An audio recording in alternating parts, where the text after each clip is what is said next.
what I'd like to speak about is, I realize today the focus is on Afghanistan, but I'd like to speak about the cosmetic nature of the PR job which is being plastered over imperialism around the world today. I'm sure a lot of you were informed through the media and through the news by that smooth operator, Mr. Obama, that the United States had withdrawn their troops from Iraq. Well, if we're talking factually, there are still 94 US military bases in that country, and there are 50,000 US troops in the country. Now, does 94 US military bases in a country sound like the country is unoccupied? It sounds like the country is still occupied. A point I also wanted to make as well is that this is a very basic thing. It's of painting something as a more acceptable reality than what's really going on. And I think it's important for all of you to understand, and all of us to understand, you should not be afraid of disagreeing with your government. Your government should be afraid of disagreeing with you. That's the bottom line. If this country is a democracy, then the government is meant to represent us as human beings. So therefore, you should not fear your government should fear you. And when we're talking about US military bases in Iraq, you think Iraq is the only place that has US military bases? You think this country doesn't have US military bases in it? I think that we, as citizens of this country, should also have an intimate knowledge of the US military bases which are on our soil. Why shouldn't we know if a foreign army is on our soil? And, you know, I think also a word that was bandied about the idea of the reason they were invading, the reason they were occupying Iraq and Afghanistan was to bring democracy. Well, let's talk about democracy. How could you possibly, in a country with the history that Iraq has, after being occupied by the British, but let's throw the British out the window for the minute, let's talk about the Americans, a country that was bombed by the United States in the Gulf War, a country that was manipulated by the United States in the Iraq-Iran war, bombed with depleted uranium in the Gulf War, a country which was then sanctioned largely due to the United States for 13 years, then invaded and occupied by the United States. Would it be possible for any sane, rational human being to think that if you had democracy in this country, it would equal a pro-US government, considering the history? It's not possible. What interest do the United States have in establishing democracy in any of these countries?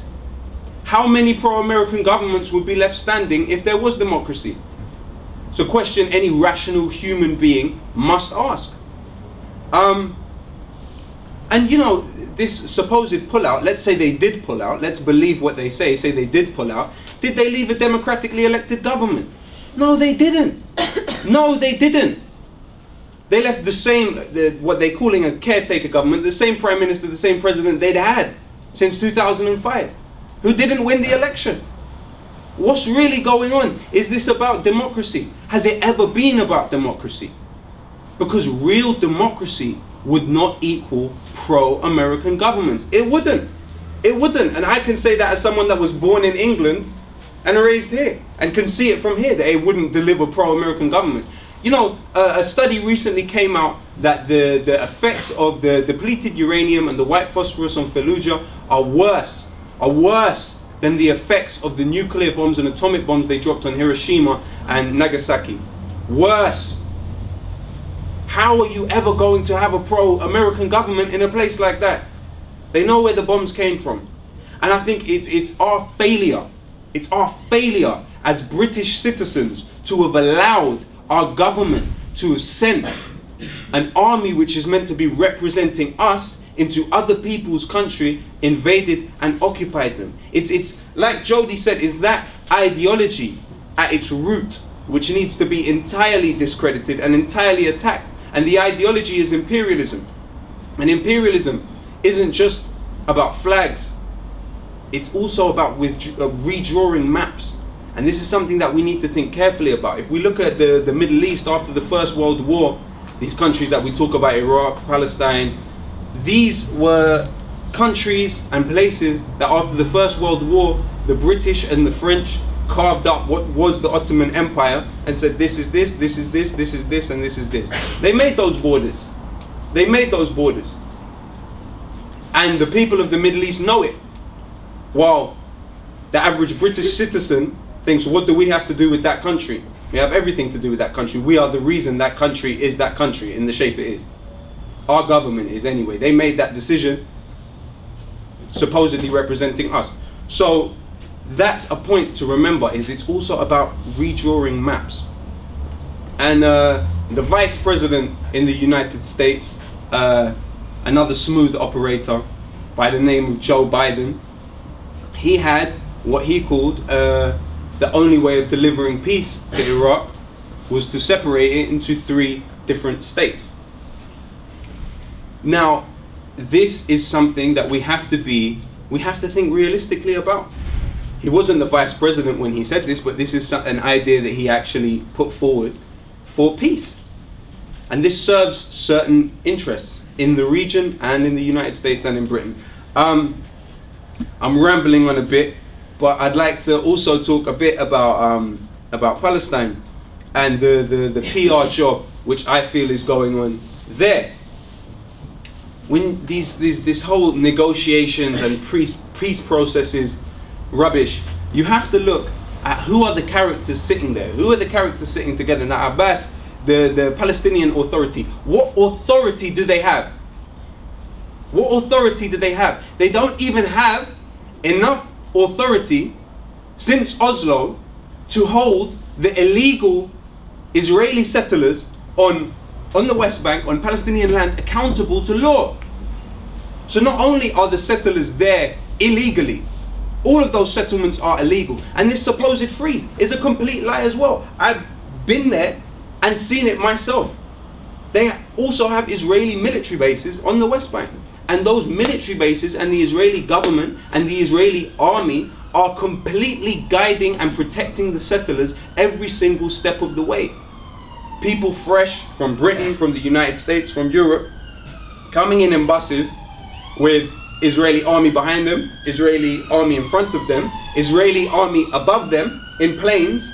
And even when we were in Balata, we saw, it's like, you know, Batman? Anyone here know the Batman? Okay, they have this big light that they shoot from the, like when they were calling for Batman. This big light they shoot across Gotham City.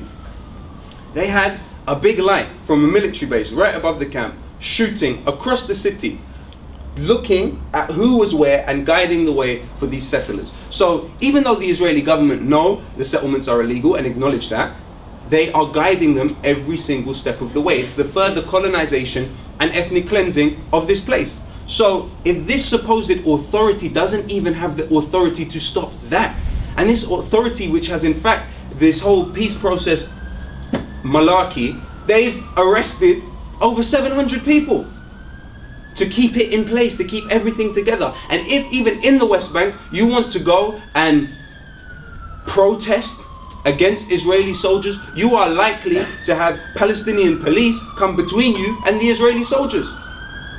These are like prison guards within the prison.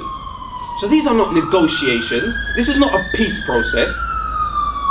We must look at it for what it is and not allow their narrative to become ours. Because it's not ours, and it never has been ours. And you're a fool if you think it's yours. And so this is something for us always to think from the perspective of humanity, the human perspective. What is right and what is wrong? What does it mean for the people on the ground? Not what does it mean for the corporations. Not what does it mean for BBC News. Not what does it mean for the British government or the United States government or the Israeli government. What does it mean for the people? Or even the people they have parading as governments in the Middle East. What does it mean for the people? This is not a peace process, and these are not negotiations. So that's my opinion. about the PR job that's going on at the moment. And I'd say with Afghanistan as well, it's clear they have no interest in democracy. Karzai has not been democratically elected, yet he's still being paraded around as the statesman, as the democratically elected statesman. And also an issue that they need to deal with, and this is the problem that happens when you go around the world drawing maps for people, the problem with imperialism, the problem with imposing your ruling upon other people around the world. There are people on both sides of the border, from Afghanistan to Pakistan, the Pashtuns. They don't recognize that line. They don't recognize the line that was drawn by the British. The Durand line, they don't recognize it. They believe they live in a place called Pashtunistan. And this is a struggle which is going on in this place. This is a struggle. And what is the root of that struggle? Forget about what's going on now and what this means and this means. What is the root of that struggle? The root of the struggle is imperialism. The root of the struggle is somebody going across the world and saying, oh, well, this line in the sand, you're this and you're that. No one has that right. No one has that right. And so this is a struggle that's going on right now as we speak. And we must be aware of this and we must take that into account.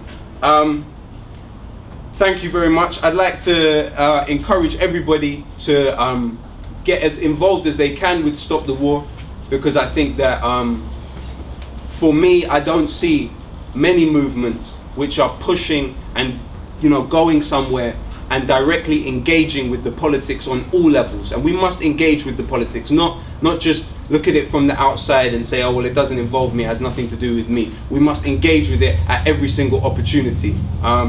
Thank you very much.